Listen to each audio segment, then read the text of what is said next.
का इससे क्या साबित होता है?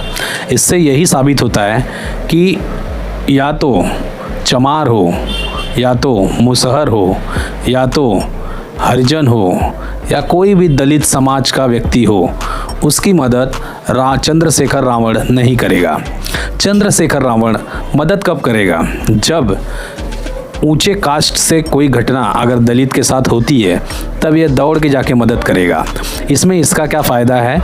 इसमें इसका ये फ़ायदा है कि देश विरोधी जो एजेंडा है वो कामयाब होगा, दलित और स्वर्ण में विभाजन होगा, हिंदू बटेगा, जिससे इसको फ़ायदा होगा, जिससे हिंदू बटने की वजह से जो हिंदू विरोधी जो शक्तियां हैं वो मजबूत होंगी। तो उसके लिए तुरंत जाके लड़ाई झगड़ा स्वर्णों के साथ उनके विरोध में तुरंत खड़ा हो जाएगा। लेकिन ये तो एक वीडियो है, इसके जैसी 10 से 12 वीडियो हमेशा चैनलों पे तैरते रहती हैं, लेकिन ये कभी जाके ना उनकी मदद करता है, ना उनको सपोर्ट करता है, ना उनके संबंध में कभी ये वीडियो डालता है। क्यों पता है? क्योंकि इसको क्या करना है, इसको कमाना है पैसा। चंद्रशेखर रावण को आने वाले समय में पैसा कमाना है, वो खुद का घर भरना चाहता है। ये नेता नहीं है, ये नेता नहीं है, ये अवसरवादी है। अवसरवादी मतलब समझते हैं इसको? ये लालची है, लालची, पैसे का लालची। माननीय काशीराम जो थे या बहन मायावती जो थी, वो कोई भी दलित को अगर किसी भी तरीके से अगर परेशानी होती थी वहाँ पे वो लोग खड़े हो जाते थे। लेकिन ये जो खड़ा होता है ये सेलेक्टिव खड़ा होता है, ये धर्म के विरोध में खड़ा होता है, ये ऊंच और नीच के भेदभाव करने के लिए खड़ा होता है। लेकिन अगर सामने वाला शांतिप्रिय समुदाय से है तो ये खड़ा नहीं होता है। क्यों नहीं खड़ा होता है?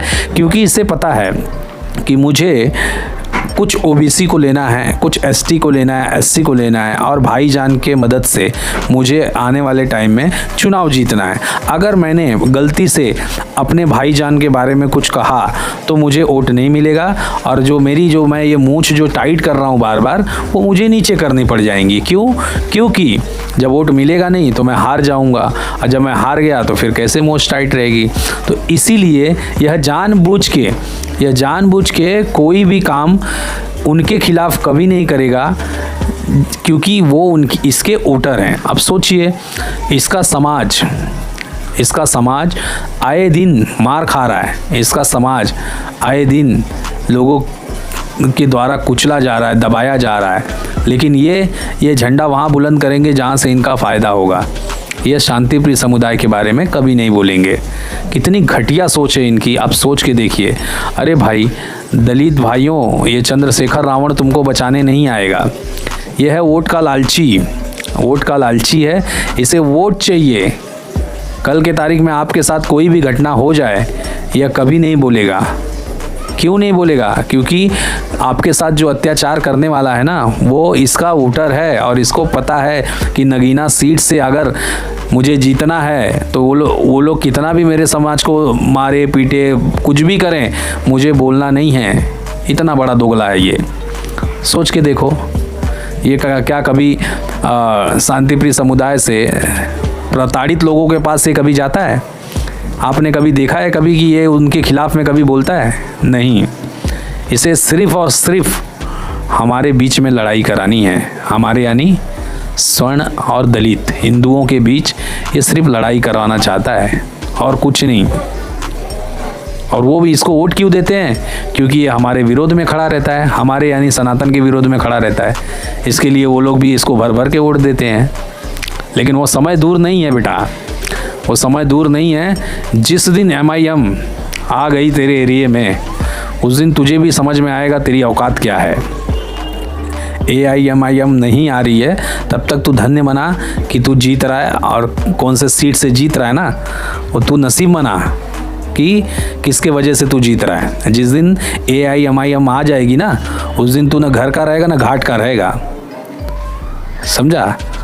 तो कम से कम मैं यही बोलूँगा कि भगवान इसको सद्बुद्धि दे, और सद्बुद्धि देने के साथ में इसको इतनी तो समझ दे कि कम से कम ये अपने जिसके नाम पे ये वोट पा रहा है, जिसके नाम की ये खा रहा है दिन भर, जिसके नाम से ये सांसद बना है, कम से कम उनको तो कम से कम ये न्याय दे। हाँ, कम से कम उनको तो ये न्याय दे इतना भी नहीं कर सकता ये? भीम आर्मी लेके घूम रहा है।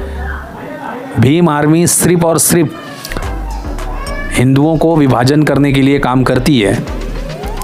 अभी कोई पंडित गलत कर दे, ठाकुर गलत कर दे, या यादव गलत कर दे, या कोई ओबीसी समाज का कर दे, तो ये तुरंत उसके खिलाफ में खड़े हो जाएंगे, और होना भी चाहिए।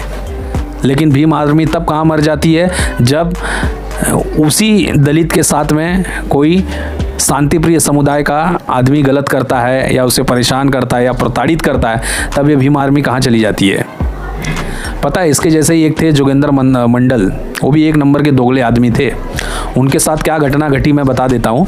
जोगेंद्र जो मंडल थे, उनको क्या लगा कि हम दलित हैं तो हमें ज़्यादा मान सम्मान मिलेगा पाकिस्तान में। वो चले गए पाकिस्तान में, लेकिन जब पाकिस्तान में उनका जो हश्र हुआ, दलितों का जो हश्र हुआ, वो हश्र को देखते हुए वो बेशरम सिर्फ 2 साल के अंदर भारत भाग के आ गया वापस से। खुद तो बेशरम भारत भाग के आ गया, लेकिन हमारे वहाँ पे 22% दलित भाइयों को छोड़ के आया। कितने परसेंट दलित भाइयों को? 22% दलित भाइयों को छोड़ के आया। आज आप डाल के देखिए गूगल में, आज वो सिर्फ 2% बचे हैं। इसके जैसा ही नेता वो भी था। वो समाज का भला नहीं चाहते थे, इनको कुर्सी प्यारी थी। कुर्सी के लिए 22% लोगों की ज़िंदगी दाव पे लगा दिया पाकिस्तान में। नहीं तो सारे चले आते थे, तो यहाँ पे आने के बाद सारे बेचारे कम से कम जीते तो, खाते पीते बाकी लोगों के जैसा। लेकिन इसने अपने निजी स्वार्थ के लिए, जोगेंद्र मंडल ने लोगों की ज़िंदगी दाव पे लगा दी। अब पढ़िए जोगेंद्र मंडल डाल के, हैं। सेम सिचुएशन क्या हो रहा है दलितों के साथ यहाँ पे बांग्लादेश में, सेम हो रहा है। 32% से 8% पे आ गए हैं। वहाँ पे ठाकुर भी हैं, पंडित भी हैं, बड़े लोग हैं, सिर्फ 1% हैं, क्योंकि उनको वो समझ थी, वो समय रहते हुए वहाँ से निकल लिए। ये बेचारे उस टाइम भी पिछड़े थे, ये समय पे नहीं निकल पाए। आज उनकी हालत जाके देखो, 22% से 8% पे आ गए। और वही सेम चीज़ दोहराई भारत में जा रही है। ये राजनीति के गिद्ध अपने फ़ायदे के लिए लोगों की ज़िंदगी दांव पे लगा रहे हैं, लोगों की ज़िंदगी दांव पे लगा रहे हैं। एक अखिलेश यादव करके है, जो अगर पंडित जी बोल देंगे, ठाकुर जी बोल देंगे, बाकी कोई बनिया बिरादरी बोल दे, तो ये तुरंत कहेंगे कि अत्याचार हो रहा है यादव समाज पे, दलित समाज पे। लेकिन ये इनको तब सांप सूंघ जाता है जब अत्याचार करने वाला शांतिप्रिय समुदाय का है। आज कश्मीर में देख लीजिए, क्या हालत है। आज केरला में देख लीजिए, पश्चिम बंगाल में देख लीजिए। ये धीरे धीरे अगर यही नपुंसक राजनीति रही, और ये ऐसे दोगले नेता रहे जो पैसे कमाने के लिए बैठे हैं सत्ता में, तो एक दिन पूरे देश को सोचना पड़ जाएगा कि अब करना क्या है। ये देश अगर इन्हीं के भरोसे पे चला, तो मैं आज बोलता हूँ, लिख के ले लो, ये देश गृह युद्ध की तरफ बढ़ रहा है। वो गृह युद्ध में क्या होगा आपको पता ही है। वो गृह युद्ध में क्या होगा, फिर कोई जय भीम का नारा काम नहीं आने वाला है। वहाँ पे सिर्फ एक ही नारा रहेगा, आपको पता है कौन सा। इसके लिए सारे समझदार नागरिकों को बोलना चाहेंगे, हमारे शांतिप्रिय भाइयों को भी बोलना चाहेंगे कि अगर मान लीजिए आज पाकिस्तान पूरी तरीके से इस्लामिक राष्ट्र है, या बांग्लादेश, आज क्या हालत है उनकी। वही मार काट रहे हैं, एक दूसरे को भीख मांग रहे हैं। अगर सऊदी में तेल ना होता तो वो भी भीख ही मांगते थे। कतर, सऊदी, दुबई सब भीख मांगते थे। वो तो नसीब तेल मिल गया कि कमा खा रहे हैं। तो भैया जो आइडियोलॉजी है ना, वो कोई अच्छी नहीं है, ठीक है। तो समय रहते हुए पढ़ो लिखो, अच्छे नागरिक बनो, और मिलजुल के रहने की कोशिश करो। धर्म पे, जाति पे लड़ाई करके किसी का भला नहीं हुआ है, न हुआ है न होगा, ठीक है। धन्यवाद। आज के लिए इतना ही, यारों का यार। नमस्कार दोस्तों, मैं राजा रविश कुमार आपका फिर एक बार स्वागत करेंगे। धन्यवाद।